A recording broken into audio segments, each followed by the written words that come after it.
Okay, thanks for coming back. Yes, lots to say about this. The two qualities. It was unrushed and unhurried. It's the same quality I'm talking about. And also the fact that it went from sad to uplifting. It started off with some really sad chords, and I don't need more sadness in my life right now, let me tell you. And but it quickly went to uplifting, and it stayed there, and it stayed in that area of passion and uplift. It just had a natural flow. The whole song felt like a good, like I didn't even realize how long this song was. I just enjoyed the song, but it didn't feel long. I wasn't like looking at the clock, oh, is this almost over yet? I was totally enjoying the song.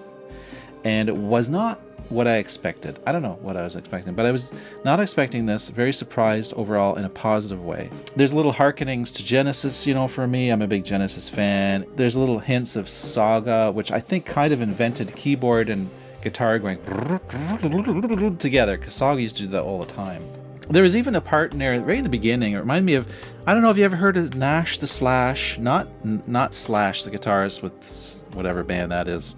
Nash the Slash. He was a violinist. The album was beautifully produced. The cymbals all sounded fantastic. And I was just thinking, imagine playing a song like that on stage every night. That's pretty exhausting, playing a 30-minute piece. It's like biting a big chunk of something. It's like, you gotta chew it now. I enjoyed the quality of the vocalist's vocals. I enjoyed the singing. There were lots of cool riffs in there that would be actually cool to teach as guitar lessons. I may do that in the future. Very competently recorded and mixed. This album sounded really nice. And it amazed me how this composition, especially in the end there, just kept building and building and building and building. They just kept going and going and going. It was grand and grand and grand. It's like, wow, how do they do it? They just keep coming up with more chords. It's a big castle of a song.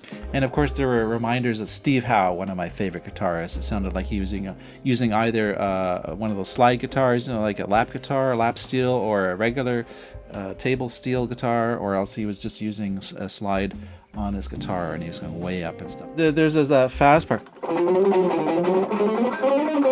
That reminds me of that classical piece of music that's inspired by the bees or something. It's about the bees. The accuracy you need to play that kind of stuff live. That's amazing. I would love to see that live. Yeah, and I was reminded of Rush, There's that part that has that sort of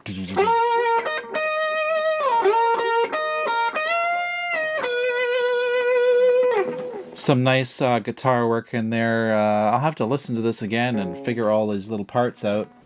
Definitely there could be some guitar lessons in that. Well, thanks for your request, for your picking the song for me to react to, and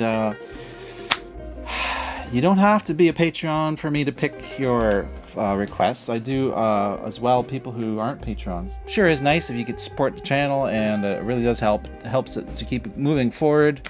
And the more Patreon supporters I have, the more the more this channel's gonna keep on moving on, spiraling on and on. Talk to you all later. Bye.